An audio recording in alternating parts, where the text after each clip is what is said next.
Hi girls, okay, so this is part 2 in your story and we are reading the Roald Dahl's The Enormous Crocodile, and where we got up to, the crocodile had been bursting through the jungle and he'd been trying to get some kids to eat, and he was just getting up to the town and he said he had a plan. So that's where we're up to. The enormous crocodile quickly collected all of the coconuts that were lying on the ground. He also gathered up several fallen branches. Now for clever trick number 1, he whispered to himself. It won't be long before I'm eating the first part of my lunch. He took all the coconut branches and he held them between his teeth. He grasped the coconuts with his front paws and then he stood up straight in the air, balancing himself on his tail. He arranged the branches and the coconuts so cleverly that he now looked exactly like a small coconut tree, standing among all the bigger coconut trees, like that. Soon 2 children came along and they were brother and sister. The boy was called Toto and his sister was called Mary. They walked around looking for fallen coconuts, but they couldn't find any because, well, the enormous crocodile gathered them all up. Oh look, cried Toto. That tree over there is much smaller than all of the others. It's full of coconuts. I think I could climb up that one quite easily if you could help me up a bit. Toto and Mary ran towards what they thought was a small coconut tree. The enormous crocodile peered through the branches, watching them as they came closer and closer, and he licked his lips. He began to dribble with excitement. Suddenly there was a tremendous whooshing noise. It was Humpy Rumpy the hippopotamus. He came crashing and snorting out of the jungle, his head down low, and he was galloping at terrific speed. Look out, Toto! Shouted Humpy Rumpy. Look out, Mary! That's not a coconut tree, it's an enormous crocodile and he wants to eat you up. Humpy Rumpy charged straight at the enormous crocodile and he ran straight at him. He caught up with him with his giant head and sent him tumbling and skidding over the ground. Ow! Owie! Cried the crocodile. Hope! Stop! Where am I? Toto and Mary ran back to the town as fast as they could. But crocodiles are tough. It is difficult even for a hippopotamus to hurt them. You see him there being knocked over. The enormous crocodile picked himself up and he crept towards the place where the children's playground was. Now for clever trick number 2, he said to himself. This one is certain to work. There were no children in the playground at that moment because they were all at school. The enormous crocodile found a large piece of wood and he placed it in the middle of the playground. Then he lay across the piece of wood and tucked in his feet so that he looked almost exactly like a seesaw. When school was over, the children all came running onto the playground. Oh look, they cried, we've got a new seesaw. These are really posh kids. They all crowded round shouting with excitement. Bags, I go first. I'll get the other end. I want to go first. So do I. Lots of noise. Then a girl who was older than the others said, it's a rather funny knobbly sort of seesaw, isn't it? Do you think that it'll be safe to sit on? Of course it will, the others said. It looks strong as anything. It was a deep voice one. The enormous crocodile opened one eye just a tiny bit and he watched the children who were crowding around him. Soon he thought, one of them is going to sit on my head and then I will give a jerk and a snap and I will be eating them up. Yum, yum, yum, yum, yum.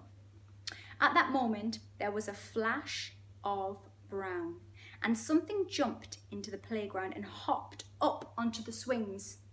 It was Mugglewump the monkey. Run! Mugglewump shouted to the children. All of you run, run, run. That's not a seesaw, it's the enormous crocodile. He wants to eat you all up. The children screamed and ran for their lives. Mugglewump disappeared back into the jungle and the enormous crocodile was left all alone in the playground. He cursed the monkey and he waddled back into the bushes to hide. I'm getting hungry and hungry, he said. I shall have to eat at least full, children, now, before I'm full up. The enormous crocodile kept around the edge of town, taking great care not to be seen. He came to a place where they were getting ready for a fair. There were slides and swings and dodgem cars and people selling popcorn and cotton candy. There were also big roundabouts. The roundabout had a marvellous wooden creature for the children to ride on.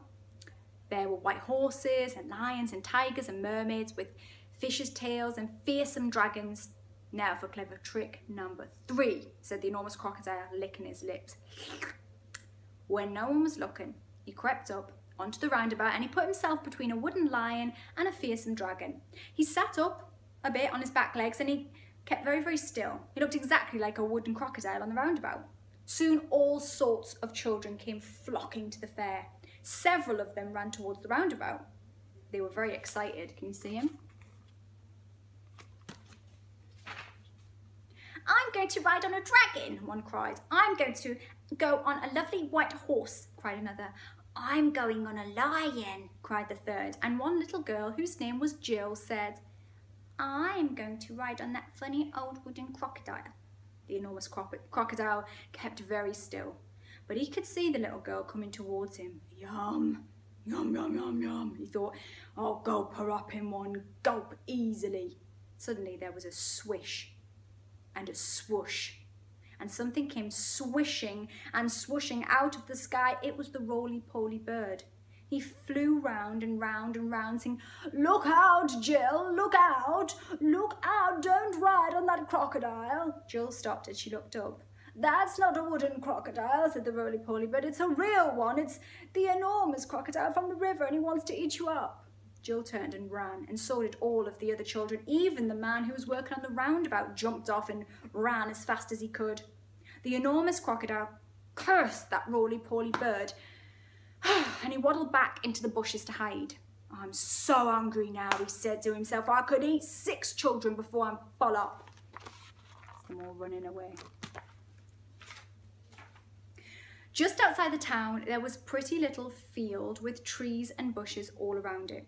This was called the picnic place. There were several wooden tables and long benches, and people were allowed to go there and have a picnic at any time that they wanted. The enormous crocodile crept over to the picnic place. There was no one in sight.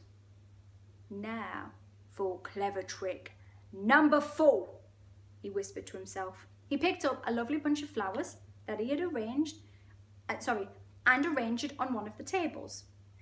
From the same table, he took away one of the benches and he hid it in the bushes. Then he put himself in the place of where the bench had been.